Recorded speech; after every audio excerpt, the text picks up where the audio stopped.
Welcome back to the studio. I am here with Tammi and Haynes, and we are here to talk everything CrossFit Games. We recently found out that the CrossFit Games is going ahead, with some special exceptions, which I think probably caught most of the world off guard.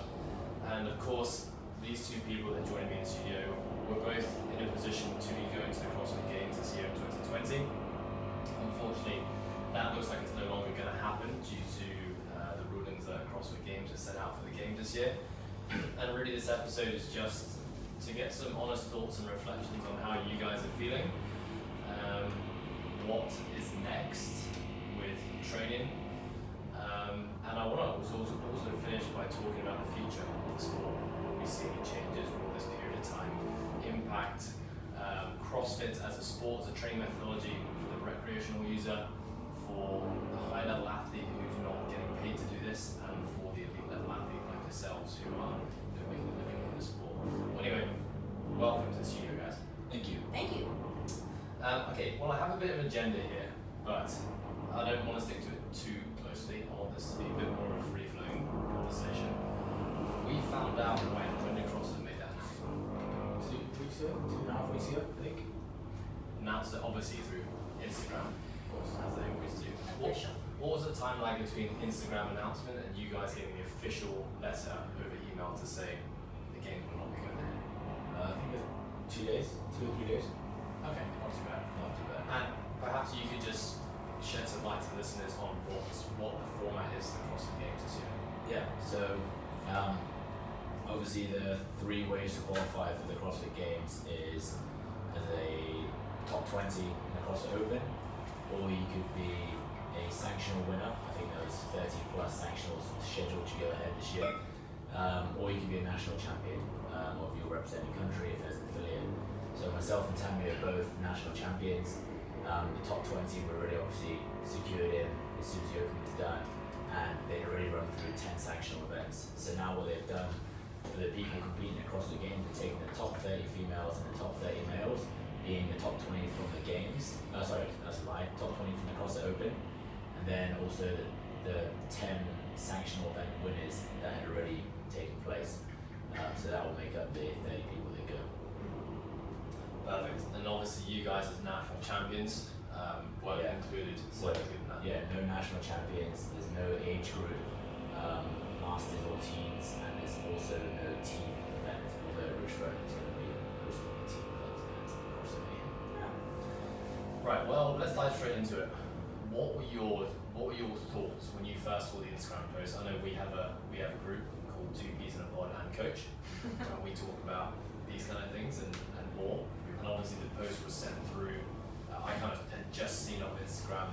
I think Anna had sent it through and said, "Looks like we're all going to the games this year," and then nothing. Radio silence after that. So what was the initial reaction for you guys? Darren, you can go first on that. Sure. For me, it's going to be a very different answer to Anne, and that's what we already know, but I was honestly relieved.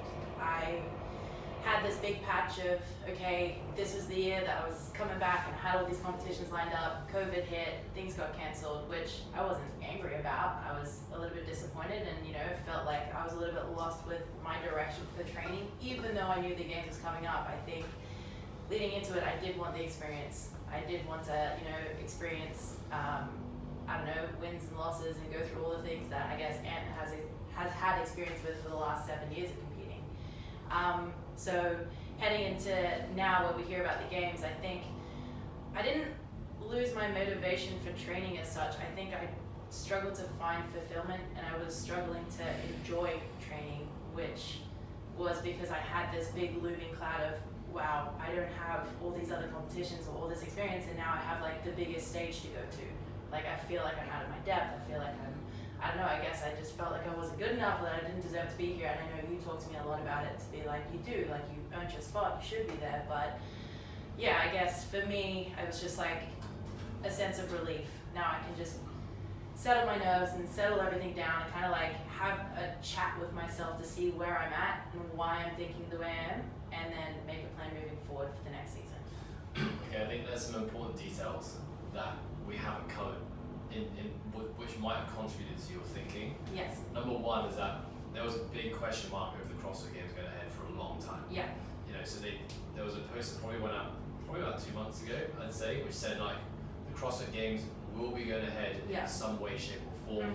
Watch this space, and in that meantime, we saw the World Cup, the Olympics, pretty much every other sporting event all get cancelled. Yeah. And so, you know, I know myself and Anna spoke about it on the podcast, but you guys were kind of in limbo, and myself as a coach thinking, well, is it going to go ahead? Is it not? And you know, like, how did that feed your psyche or your thought process? Well, Or did it? it definitely did. I think we all know I am 100% a creature of habit. So for that structure to be taken away, not necessarily because I can train without having an end goal of the games. Like, that's fine for me. It was just the fact that what I had based my goal on was now in limbo. My thought process was in limbo. Training as well was like in limbo. Like, we had a period where we had to train on our roof, and then when we came back to the gym, there was, you know, restrictions on times we can be here. So it's just like everything that I had constructed to create this routine was now just washed away from me, and I just felt extremely lost, I guess. So yeah, it definitely affected that. And because you still train, Yeah. but the training for the CrossFit Games, you know, typically you think you're 2 months out for the CrossFit Games now, your training is going to be very different to what your training looks like typically throughout the rest of the year. For sure. So was that the struggle? Because you still train, Yeah. but it was just, I guess, a different level of intensity, different level of focus, probably question yourself more. Yeah, definitely. I think as well with all the changes, for me, it's like the mental aspect. Like, there's a very fine line between longevity and, you know, maybe being a really high level competitor, and we know that, and that's why not everyone can compete, and you can't do it for an extremely long time. There's a shelf life to most things, right? So I think for me, there's that other thing that I have to consider is my bipolar. Like, if I start to go on this downward negative spiral, is it worth sacrificing my health to try and train at the level I need to get to where I need to, or do I now need to like back it off a little bit and do things that are smart? So I think that was probably a huge reason why I felt really flustered, is because I was like, okay, maybe my training doesn't mimic what I should be doing right now for the games, but it's probably a healthier way of training. So I was doing lots of like bodybuilding style stuff that, you know, I was getting structural balance and I was probably getting some fitness in there, but it wasn't what I should be doing to be a high level competitor at the games, I think.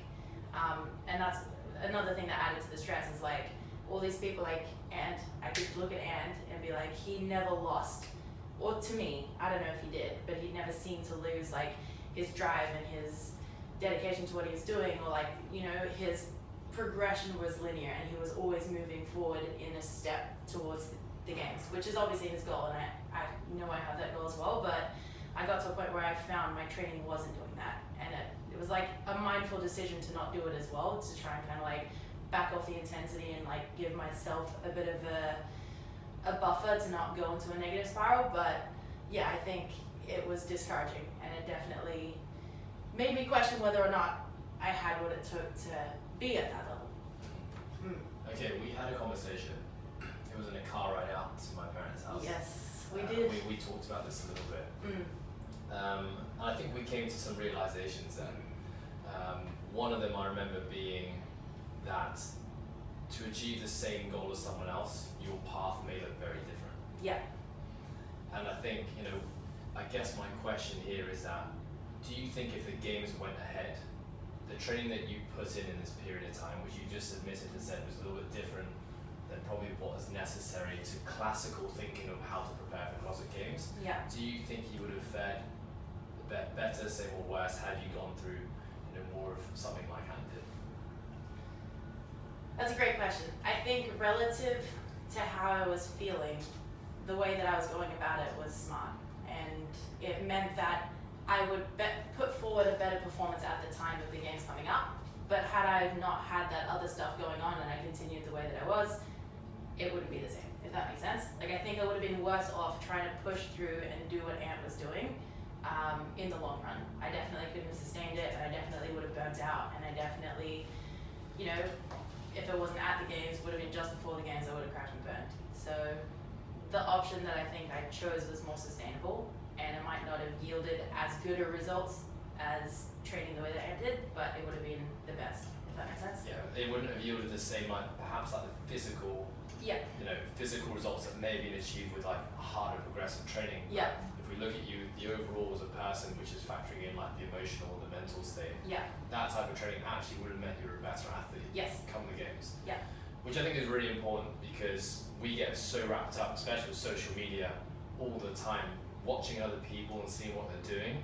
And probably during this period, it probably happened a lot. I mean, I know just speaking to both of you, like getting wrapped up in these holes of looking at other athletes who are in a similar position to you, seeing them training really, really hard in their garage gyms with the mentality the game's going to go ahead, and you probably feeling like, should I be doing that? Yeah. Or why aren't I doing that? And does that therefore make me inadequate as an athlete? Maybe I don't want it as much as I can, but I think something that, just sticking with you for a second, Tam, is that you got to this level in the position to be qualified to CrossFit Games and to be really damn good at the sport by training for fun.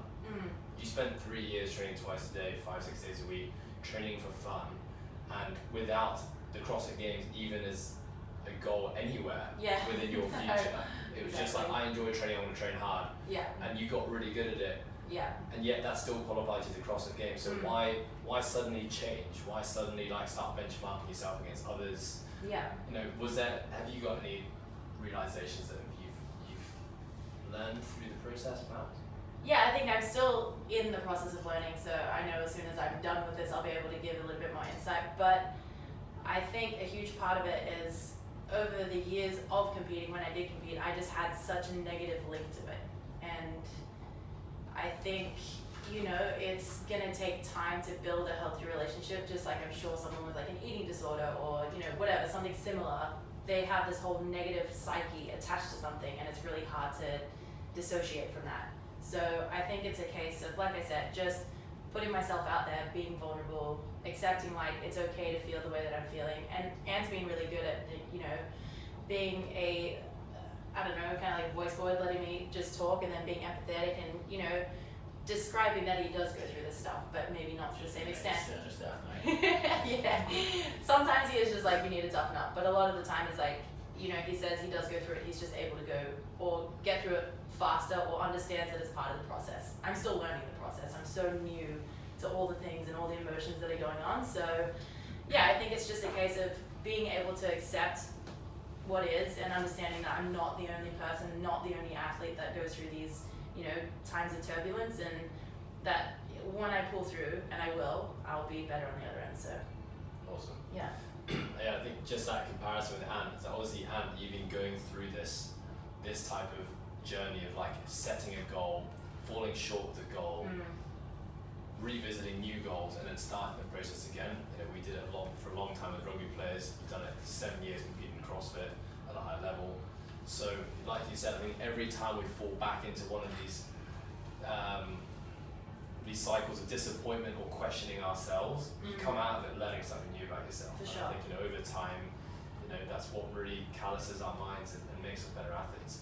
Okay, so Anne, just to close off. So Tammi, thank you for that. You're welcome. Disappointment, not disappointment, relief was a general feeling there. Yeah, for me. Awesome. And okay, real quick, you put up an Instagram post with a bit of kind of your thoughts on a bit of reflection on the CrossFit Games being cancelled. It was a bit of a mixed bag. It was some personal stuff where you were a bit disappointed, but at the same time, you were stoked for all the guys and girls who do get an opportunity to go there.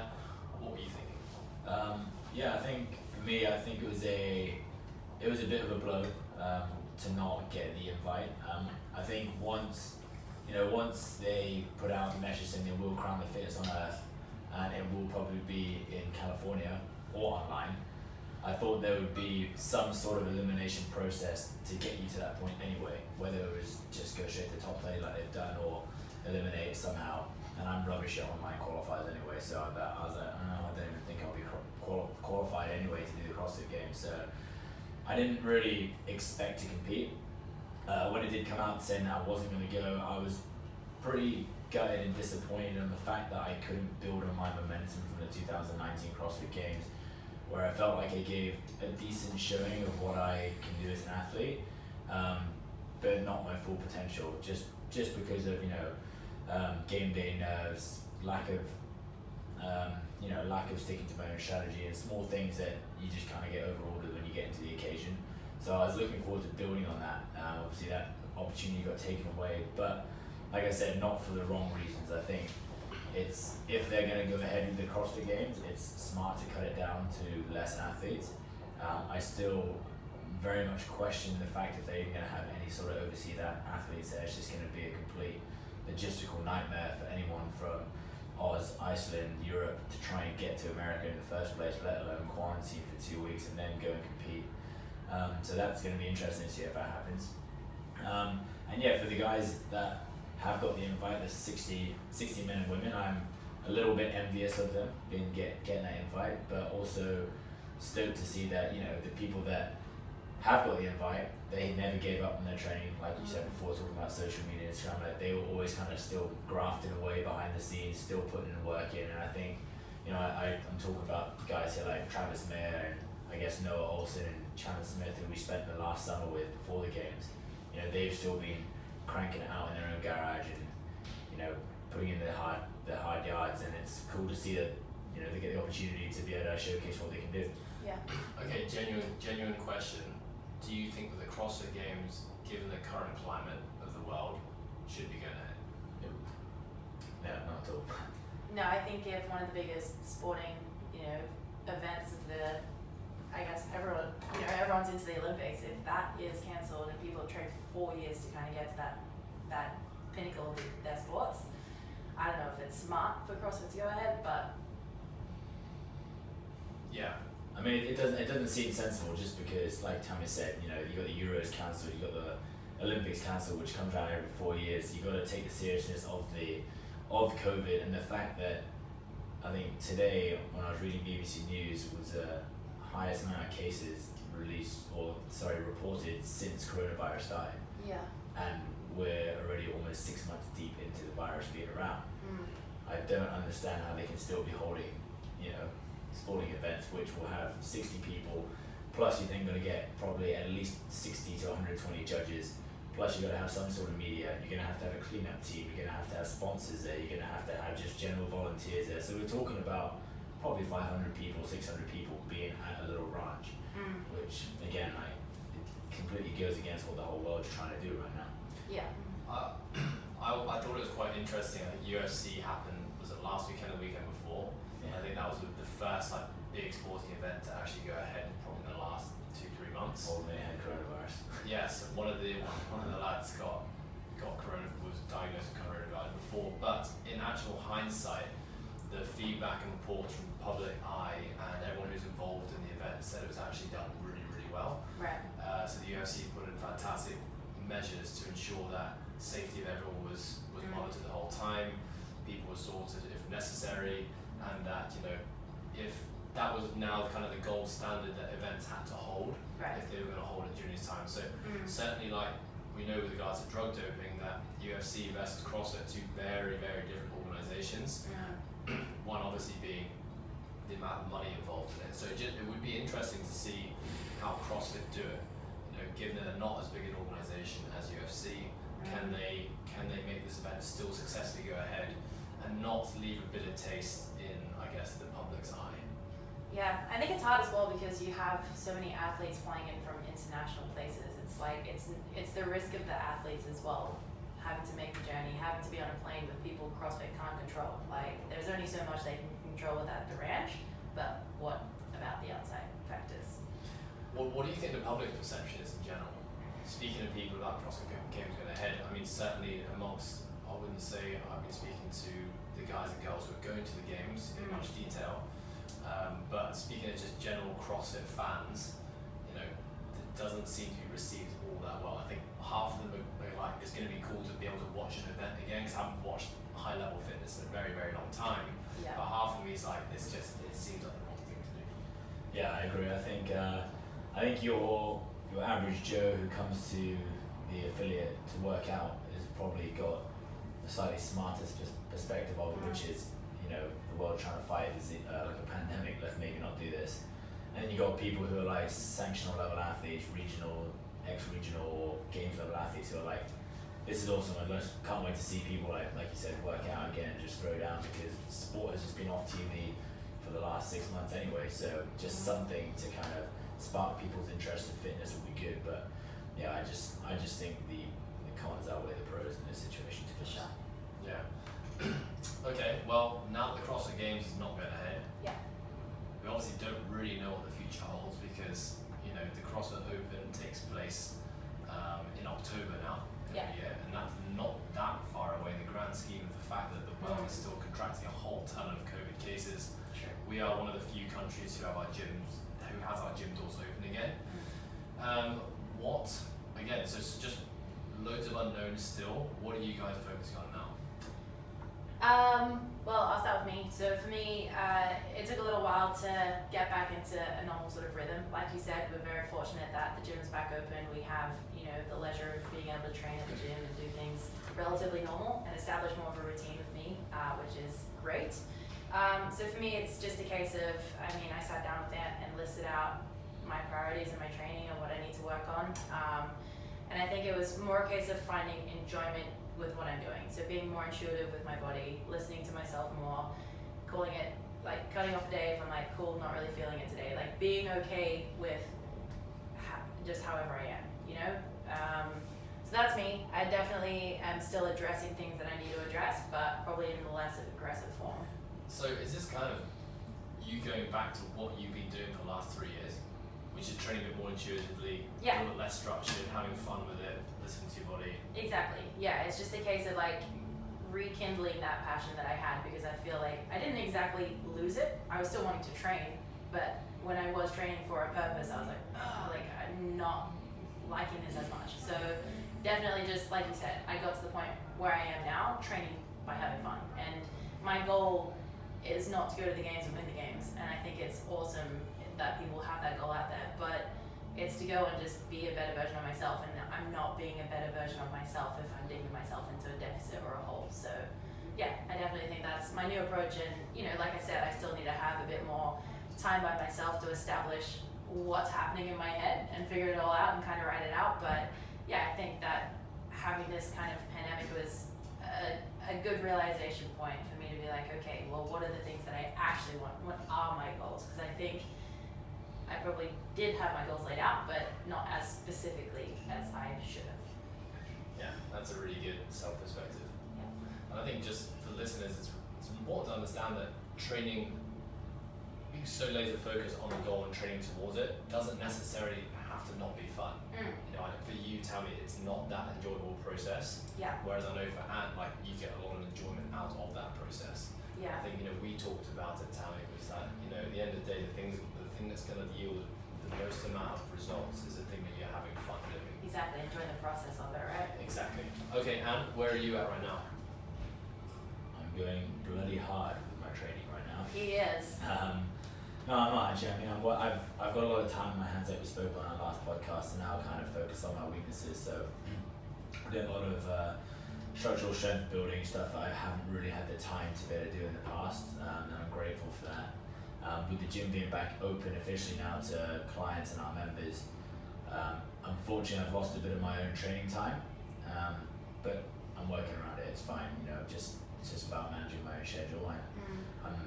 As most people will know, I'm not willing to give up my training time, which is my time, which is my selfish time. I will make sure that I get my 4 to 5 hours of training in per day, and I'll make sure that I don't give that up, whatever the case, you know. And I know my clients appreciate that as well, and they, I guess they sometimes applaud me for it, I guess. But no, I'm going hard on my training still. I'm very much aware that as the season progresses, I get better as an athlete. So as it goes from the open to sanctional to the games, you know, fingers crossed I make the game, I get better as I go through, just because of the style of events that's programmed. So I need to get stronger, and then as October starts to roll around, probably 2 or 3 months out from that, I'm going to start ramping up preparations for the Open, because last Open didn't really put a great account of myself forward, just did enough to kind of scrape through as champ of China, and I want to be making sure again that I can book my third ticket back to the games early on in the season. With the season, who knows if it's going ahead as it did normal, I guess, where all sanctional events are being held. I'm definitely going to try and put myself out there a little bit more this year and attend a few more overseas sanctionals. I think I have the ability, the capability, and the fire and drive to be able to compete multiple times throughout the year rather than what I have done previous, which is just maybe 1 to 3 events. I'll probably be looking at like 4 to 6 events over the next year. So we'll see, but that's obviously assuming that the CrossFit season goes back to regular if this pandemic slows down. Yeah. Okay, so 2 very different approaches. Very. Tam's going to train for fun and enjoy it, be Yeah. a bit more intuitive, and is still laser focused on getting better and improving that. How much of both of your trainings, I think Tammi, you already said it, but and perhaps more towards you, are you taking more of like a health perspective or leaning towards health a little bit more than performance? 0%. Yeah, honestly, no. I obviously, of course, I listen to my body. I don't push through pain, especially if it's acute pain. I don't push through it. I understand my body pretty well that if I need to back off something, I will back it off. But I don't back off intensity because, let's say my wrist is hurting, for example, I'm supposed to do clean and jerks that day. Am I then just going to continue to do clean and jerks and take the weight down? No, I'll just cut out clean and jerks completely. I'll find something that gives me a similar stimulus or still works me towards a goal of being better at clean and jerking if I'm supposed to be trying to improve that, and I'll go hard with that. I don't get derailed very easily by small niggles and injuries. I understand that they're a part of it, and I have a professional team around me that's going to help me overcome those, and it's just like go forward from that. In terms of like health, we know CrossFit being a sport and being an elite within the sport probably isn't the healthiest thing in the world.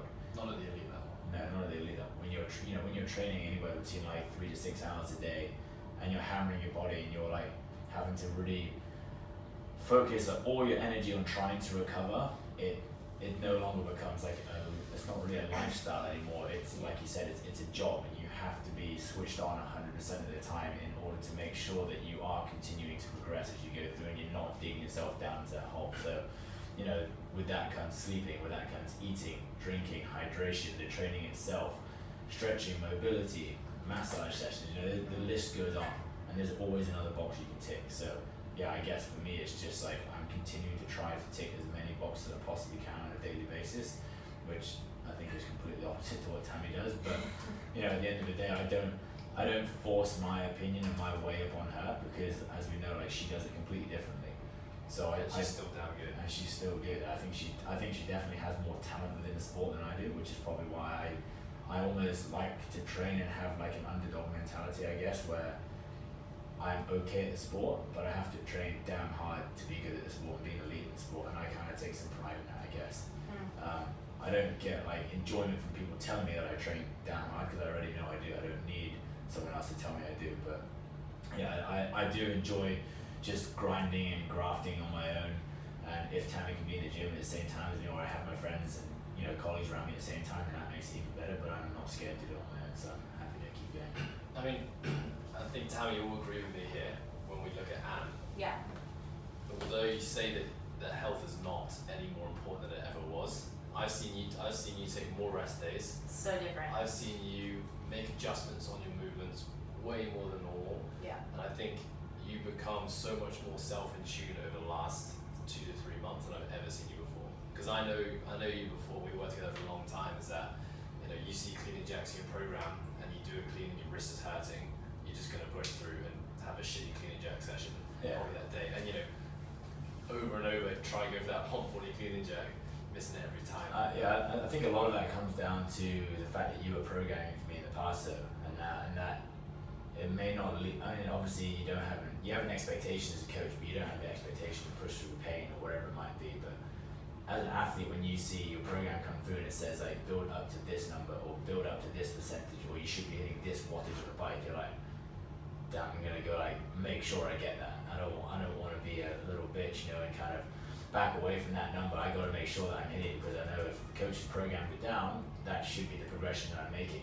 So you try it damn hard and you put that pressure upon yourself to do it. And then I think when you program for yourself, you can kind of slot in days without having prejudgment or the thought of prejudgment on yourself. So I think it just definitely makes it a little bit easier in that sense. And I think going forward, just so everyone knows, I've given Tammi and Anne have freedom with their program right now, and just from a coach's perspective, I think that's really, really important to do. I'm actually learning a lot just by watching YouTube program, because it tells me and informs me a lot about what you think is important and the way that you want to attack your training. So I kind of had this conversation conversation with both of them is that, look, when the time is right and we want to get back to structure, you want that to be taken out of your own hands, whenever that time is, I'm here and I'm ready to rock and roll. But you know, and in the meantime, I guess I'm more of just a sounding board, you know, just to bounce ideas back and forth on. But I think going back to what you said, Anne, is that probably a lot of people can relate to that, because a lot of people are training in the sport who are following an online program, they're following a group blog, they have an individual coach, and they feel that when they see that stimulus written down, they have to execute it. Sure. But in actual case, like, that's just not the way forward. Like, long-term progress will never happen if we're so fixated on what we see down on a piece of paper. And I think there's always going to have to be a form of self-regulation and ownership that people take, you know, when they see that. So, you know, if you see 5 reps at 85%, and you just don't have it today, you know, hopefully a good coach is gonna reward and appreciate the fact that you made an adjustment there, rather than pushing through and you know, not getting to desired stimulus. So, you know, hopefully when we get back to it, we can make some slight adjustments there, and again, just take more individual ownership for our program. Would you ever program me 100 muscle ups in one day, in one session? So genuinely speaking, probably not. You know, if I think back to 6 months ago, will I have programmed you 100 muscle ups? Well, I think first and foremost, like, given the time of the year that we're in, and we have all these other priorities and less time to do it, probably not, because you'll just take away from other adaptations that were probably more important, given that muscle ups were something you're already pretty good at. But given, you know, now that I've seen you executing repeatedly 100 muscle ups in a session, that now informs me to say, well, 100 muscle ups isn't a crazy thing to be achieving in a training session now. And if he's still recovering, he's still getting better, then, you know, we need to be looking at higher volumes of muscle ups on muscle up density days than I'd previously programmed in the past. So I will say 100% on both of your parts, and in fact there's a lot of my athletes who I've given some freedom to in terms of their programming. Perhaps they have 2 or 3 days where they program themselves based on what they're feeling like and what they want to do, because I think generally as a whole, people aren't so focused on performance right now, and I'm learning a lot. I'm learning so much about what I thought was high volume, what I thought was high intensity, what I thought was perhaps overdoing it and, you know, bordering the line of injury and burnout. I'm like, nope, the standards have changed. Yeah. And so I'm actually really excited to eventually get back into that and see, you know, take a slightly different approach to programming. And this is, you know, when I spoke to Kyle, my coach, on the podcast, is that, you know, your biggest resource for learning is your athletes. And I think you can learn so much just by watching and looking at them. And I think if you're fixed-minded as a coach, and you're not willing to learn from them, and you're quick to discredit their work and think it's stupid or silly, then, you know, it's only a disservice to yourself. Yeah, definitely. And I think it's all a case of, like, relativity, right? Like, you are going based off what you know for you, but that's not going to be the same as what, you know, Anne can do or what I can do. And I think as well, that was probably a huge mistake that I made, is like, you said don't get fixed on other athletes, and I don't, you know that, I hardly know who anyone is, but Ant is my first point of reference, and to see him train at the volume he does, and with the intensity he does, and doing the things that he does, I was like, I need to be doing that. I try to replicate it, and then I obviously am not Ant. Couldn't hack it, exactly, but it's a realization that I've had, and now I'm like, okay, cool. Ant is just gonna be like, shut out for me in my training sessions, and I'm just gonna do me. So I think I was so focused on what he was doing, and now I know that I can kind of take a step back and be a bit more realistic with, you know, things that are achievable and good for me, and now I can be better. I was definitely, stuck in a little rat race there. But I mean, even just you watching him, you've come out of it with a lesson learned. Oh yeah. Yeah, so you know, it's really important to recognize that we should be inspired, and we should look to others who are doing what we're doing and share our craft, but not necessarily emulate them, because Exactly. you know, that could sometimes lead to success, but sometimes in your case it doesn't lead to success. Exactly. Okay guys, great stuff. Let's finish this off. Sure. Do you think that this COVID period will change the future of the sport? Okay, so I think we can let's think about 3 people. Well, in fact, there's lots of different people we can think about. We can think about affiliates, we can think about coaching methodologies, we can talk about the recreational athlete who's just using it for fun, the recreational athlete who's thinking about signing for CrossFit Open every year, Right. elite level guys and girls who aren't getting paid but want to compete in things like local competitions, and then obviously you've got the professional athletes. Like, I would love to just get, you know, just a quick tidbit on what you guys think about the future. I would say for affiliate level, people that were previously doing the open, I still think it'll drum up excitement. However, I think that most affiliates are probably going to focus on longevity and health after this. That's my take on it. I'm not too sure what Anne thinks. Tammi, why? Why do you think that affiliates will focus a little bit more on health and longevity and not so much on smashing people? Well, I mean, we know it as coaches. It's just a smarter methodology of training, and we know now that you can have a steadier client base and you can have a better community if it wasn't revolved around competition all the time.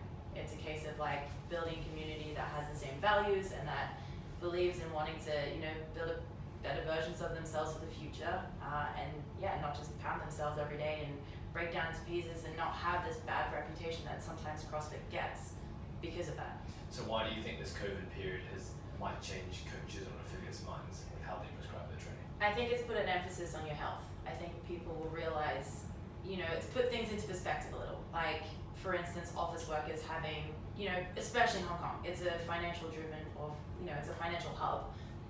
People that were, stuck in that rat race and they were kind of working really long hours, partying at night, not really focusing on their health, have taken this time to now kind of focus on their health and have a better work-life balance, feel better, have more time for family. I think, people are just seeing that what we do, and what we know works, actually does work. It's not just a myth.